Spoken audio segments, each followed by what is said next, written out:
Okay, please excuse the shop. I've had 5 projects going on all at once here. This is the little tractor I made. Right now I'm upgrading the steering. I had an 18-volt cordless drill.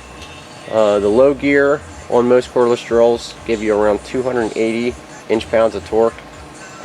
Divided by 12 gives you around 33 foot-pounds of torque. And then I had a number 25 industrial chain, 15 tooth sprocket on the motor, and 90 tooth on a rotational shaft between 2 pillow block bearings. And then I used a 40 chain actuator to actuate my steering arms. It was a good strong system, but I realized that the drill would eventually break down, and I had to take a long time to make a special sprocket for it, and it's not something that I want to have to go through again. And the chain that couples the drill to the rotating shaft was a little problematic. If you got a little sand in there, it would jump, and then you had to take the cover off to put it back on, and it was pretty much a hassle. So I wanted to upgrade that and not have this thing fail. So I decided I wanted to come up with something that's really powerful for steering, but also more controllable and a lot easier to access. So I went to Tractor Supply, and I went and got this 2,500 pound ATV winch.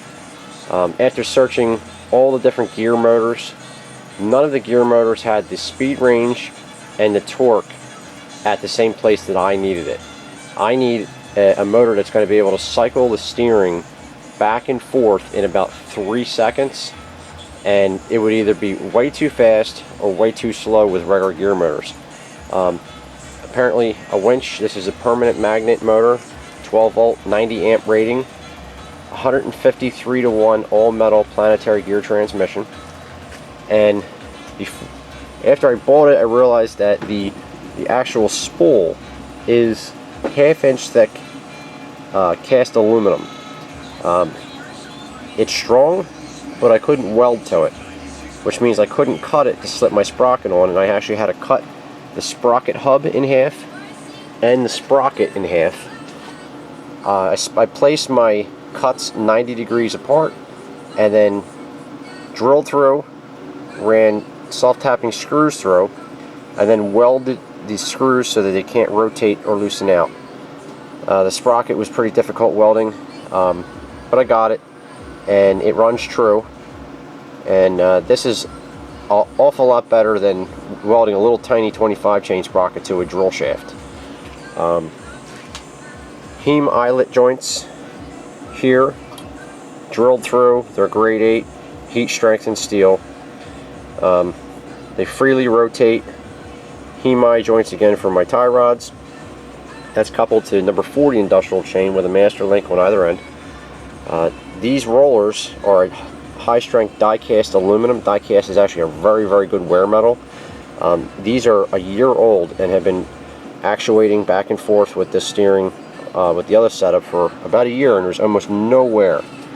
So they went back in, and they hold the chain down around just half of the sprocket, and when the sprocket turns, it just pulls the chain to the right, to the left. Connect it with bearing guides on steering arms. Large 5/8 Heim eye joints and 5/8 all thread is how I connected the two ends of the steering. And then it's 1/4 inch plate steel across the front and a conglomerate of heavy plate steel on the end. Pipe stands for my height. And then, because I don't have a computer control for this yet, not even sure if I'm going to use that, I have limit switches mounted in nice heavy brackets, and I also have, right at this point, a 1/2 inch round bar welded in place as a positive mechanical stop. And I welded these first, and then I welded my brackets with a little adjustable stainless steel pad.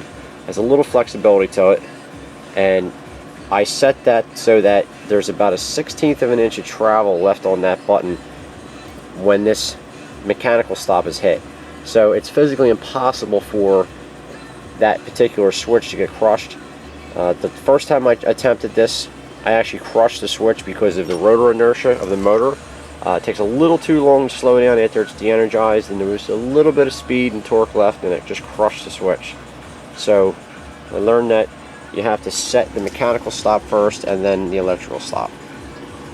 Came up with a little clever idea. I welded 5/16 nuts from the switch as a little wire securing method. That way my wire doesn't go anywhere I don't want it to go. And here's a test.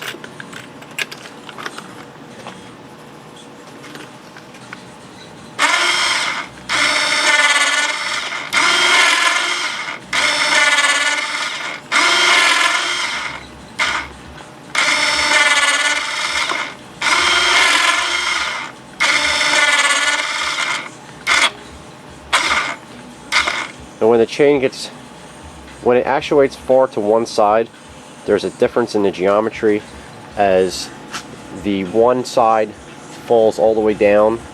You come from the sweeping radius of the turn to a flat spot where the radius actually decides it's going to swing the other way. That's where I place my mechanical stop.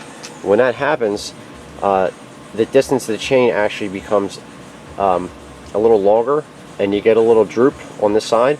But that hasn't been a problem because the number 40 chain doesn't have sag when it's stood up on its edge, and it's guided with a double roller, which actually rides on the shoulder of the chain links themselves.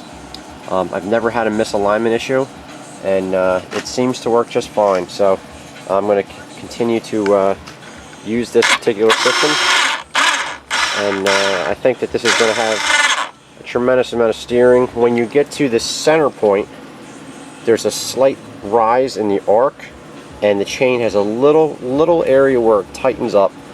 This roller right here, you can see, is actually flexed forward just a little bit. What I did is I just used 1/4-20 all thread, and I just stacked my nuts tight just to shore it up a little bit. And if there's a little flex, then that's fine. I was going to weld them, but I think it's better just to let them float. So we're going to go ahead and get her installed, and we'll see how it works.